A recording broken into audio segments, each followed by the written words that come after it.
अस्सलाम वालेकुम बेटा चैप्टर नंबर 21 न्यूक्लियर फिज़िक्स। इसके टॉपिक थे हमारे हाफ़ लाइफ मेन लाइफ, हम इनको कवर कर चुके थे। इनसे मुतालिक हमारी MCQs जो कॉम्पिटिटिव एग्ज़ाम के अंदर आ गई हैं, आज के इस टॉपिक के अंदर हम देखने जा रहे हैं वही। ठीक है बेटा, जो बातें नहीं आएंगी वो मैं आपको कहता चला जाऊँगा, आपने साथ साथ नोट करना है। अक्सर बातें वही हैं जो ऑलरेडी मैं आपको लेक्चर के अंदर डिलीवर कर चुका हूँ। मैक्सिमम वही पॉइंट ऑफ व्यू होगा, वही फार्मलिज़म हैं जो हम ऑलरेडी अपने लेक्चर्स के अंदर देख चुके हैं। अगर तो अपने लेक्चर्स नहीं देखे तो मेरी सजेशन है पहले अपने लेक्चर्स वहाँ से सुने और फिर आकर इन कम्पिटिटिव एग्ज़ाम की इन MCQs को देखिएगा। स्टार्ट करते हैं बेटा। फर्स्ट MCQs है, the thorium is transferred after the emission of beta particle into, कि एक थोरियम जब बीटा पार्टिकल इमिट करता है तो किसके अंदर ट्रांसफ़र हो जाता है। UHS 2016 के अंदर आपकी MCQs आई हुई है। ये बिस्मुथ में कन्वर्ट हो जाता है, प्रोटेक्टियम में कन्वर्ट हो जाता है, पोलोनियम में कन्वर्ट हो जाता है, फिर या पैलेडियम में कन्वर्ट हो जाता है। तो बेटा ऑप्शन है बी आपका करेक्ट, कि ये प्रोटेक्टियम के अंदर कन्वर्ट हो जाता है, प्रोटेक्टियम 91। ठीक है बेटा, थोरियम 92 होता है, एक बीटा पार्टिकल ये इमिट करेगा और 91 प्रोटेक्टियम के अंदर कन्वर्ट हो जाता है। सेकेंड MCQs है, the complete radio active equation Z है, इसका A और Z क्या होगा कि ये Y के अंदर बदल जाए A और B के अंदर और एक गामा पार्टिकल यहाँ से इमिट करे। UHS 2017 के अंदर आपकी ये MCQs आई हुई है। तो इसके लिए बेटा ये कोई भी हमारे पास एक पेरेंट न्यूक्लियाई जब एक्साइटेड स्टेट के अंदर मौजूद होता है और एक डॉटर न्यूक्लियाई के अंदर कन्वर्ट होता है with the emission of gamma particle, तो किसी किस्म का ना तो उसके मास नंबर में तब्दीली आती है, ना उसके चार्ज नंबर के अंदर या एटॉमिक नंबर में कोई तब्दीली आती है। तो डी ऑप्शन आपका करेक्ट है बेटा। ठीक है बेटा। थर्ड MCQs है, the quantity of a uranium is 400 gram, the amount of uranium left after the 3 half lifes is.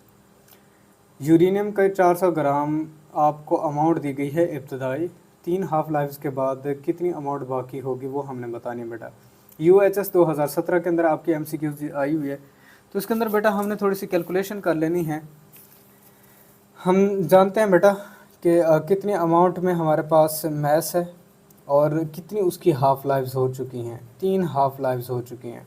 तो remaining amount of a substance वो हम यहाँ से फाइंड कर सकते हैं। Remaining amount of a substance, original कितनी अमाउंट है, फिर हाफ लाइफ्स कितनी हो गई हैं बेटा। ओरिजिनल है 400 बेटा, डिवाइडेड बाय अब 2 रेज़ टू पावर 3, इसे 8 लिखा जाता है, तो 50 ग्राम्स ये बाकी होंगे 3 हाफ लाइफ्स के बाद। ऑप्शन है बेटा ए करेक्ट। फोर्थ MCQs है, calculate the half life of a bismuth 214 which has a decay constant of 4.3 10 raise to power 3 per second. UHS 2019 के अंदर आपकी MCQs आई हुई है बेटा कि बिस्मुथ 214 का उसकी हाफ लाइफ कैलकुलेट करनी है अगर उसका डीके कांस्टेंट इस चीज़ के बराबर हो। तो इसके अंदर बेटा हमने फार्मूला पुट कर लेना है हाफ लाइफ का और डीके कांस्टेंट के साथ जो रिलेशन है। टी हाफ बेटा बराबर होते हैं 0.693 डिवाइडेड बाय लैम्डा। हमने चूँकि बेटा यहाँ पर लैम्डा की वैल्यू उसने हमें बताई हुई है, वो वैल्यू पुट करेंगे 0.693 divided by 4.3 10 raise to power बेटा 3 इसने हमें वैल्यू बताई हुई है।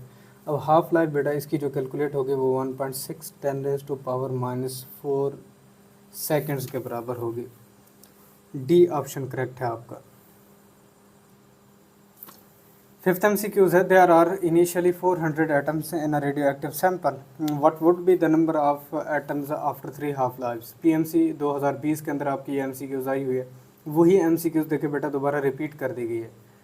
इनिशियल नंबर ऑफ एटम्स 400 हैं 3 हाफ लाइफ्स के बाद, 2 रेज़ टू पावर 3 8 से डिवाइड करेंगे तो आंसर बेटा आपके पास होगा 50।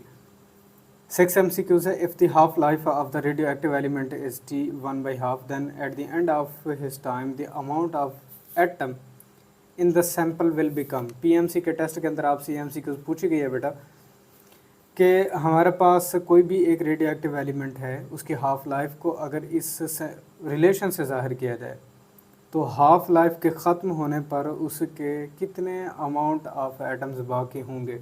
बेटा जाहिर सी बात है, हाफ तो डिके कर जाते हैं, हाफ रिमेनिंग होंगे। बी ऑप्शन आपका करेक्ट है।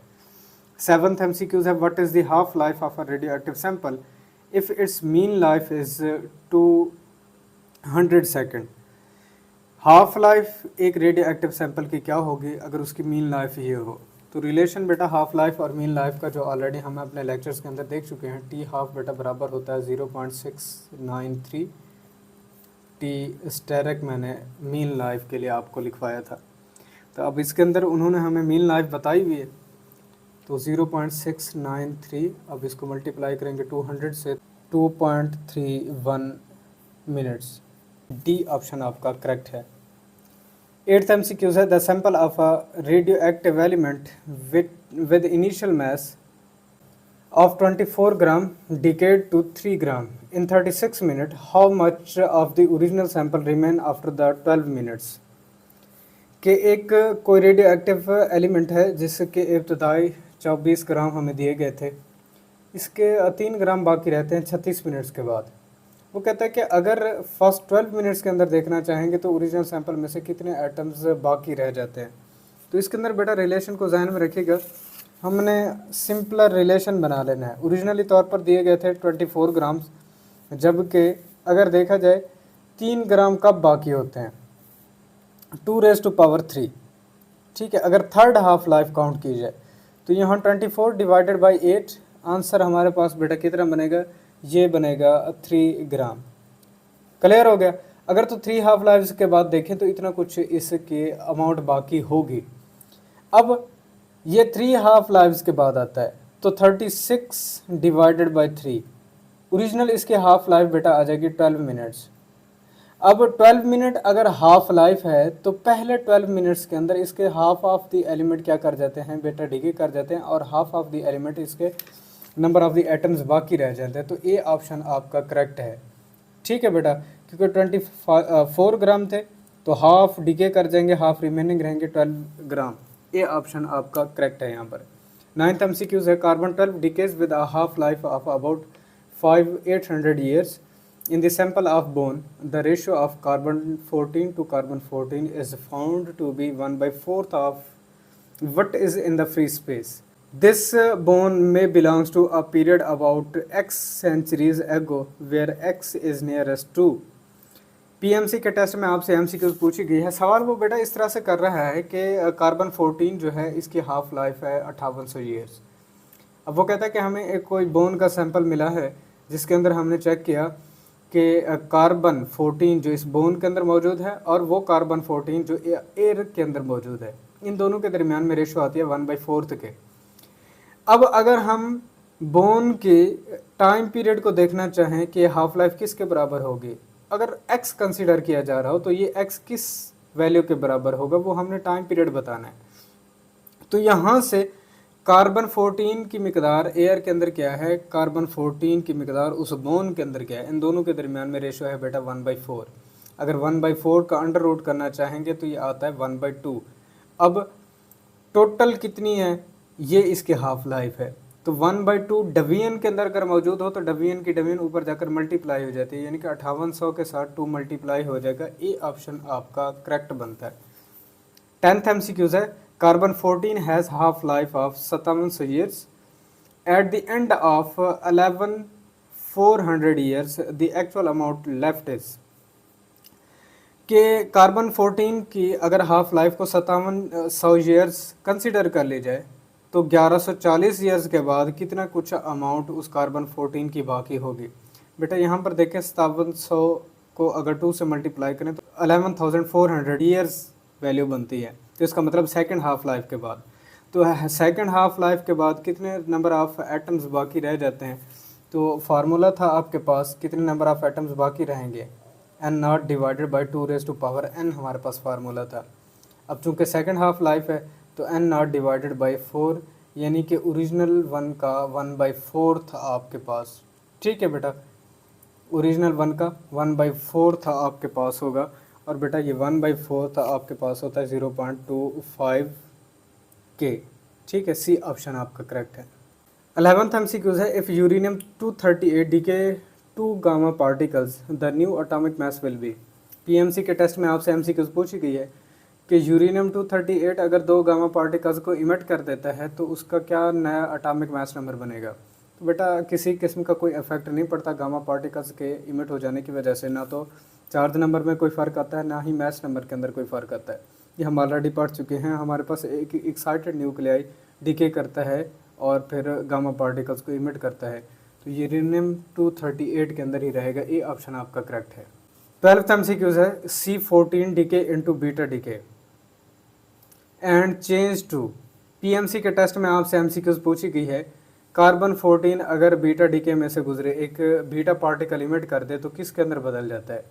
ठीक है बेटा, तो यहाँ से ये कार्बन 14 बेटा नाइट्रोजन 14 के अंदर बदल जाता है, N14 के अंदर। ये ऑप्शन आपका करेक्ट है। 13 एमसीक्यूज है what will be the half life of source whose mean life is 1 hour. PMC के टेस्ट में आपसे एमसीक्यूज पूछ चुका है कि एक सोर्स की हाफ लाइफ बताएं अगर उसकी मीन लाइफ 1 आवर के बराबर हो। तो रिलेशन अभी हमने देखा बेटा हाफ लाइफ और मीन लाइफ का। अगर मीन लाइफ 1 के बराबर हो तो इसके साथ मल्टीप्लाई करेंगे तो 0.693 आवर्स के बराबर। ए ऑप्शन आपका करेक्ट है। 14 MCQs what will happen in a time of 7 hours if the radioactive substance has an average life of 7 hours. PMC के टेस्ट में आपसे एमसीक्यूज पूछी गई है कि अगर कोई एक सब्सटेंस जिससे कि एवरेज लाइफ 7 आवर्स के बराबर हो तो 7 घंटों के बाद क्या कुछ उसके साथ होगा। उसके बेटा more than half of the active nuclei decay कर जाएंगे। ज़ाहिर सी बात है कि हाफ से ज़्यादा उससे के न्यूक्लियाई डीके कर जाते हैं, क्योंकि अगर तो उसकी एवरेज लाइफ 7 आवर्स के बराबर हो। तो ये था बेटा आज का हमारा टॉपिक मीन लाइफ क्या कुछ और मीन लाइफ का हाफ लाइफ के साथ क्या ताल्लुक़ है। फिर डिकेइंग प्रोसेस में से अगर अल्फ़ा बीटा या गामा डिके हो जाए तो एटॉमिक नंबर मास नंबर के ऊपर क्या इफेक्ट पड़ेगा, जो आपके कम्पिटिटिव एग्ज़ाम के अंदर आई हुई हैं। होप सो आपको वीडियो पसंद आई होगी। इंशाल्लाह अपने नेक्स्ट लेक्चर में मिलेंगे। इजाज़त दीजिए। अल्लाह हाफ़िज़।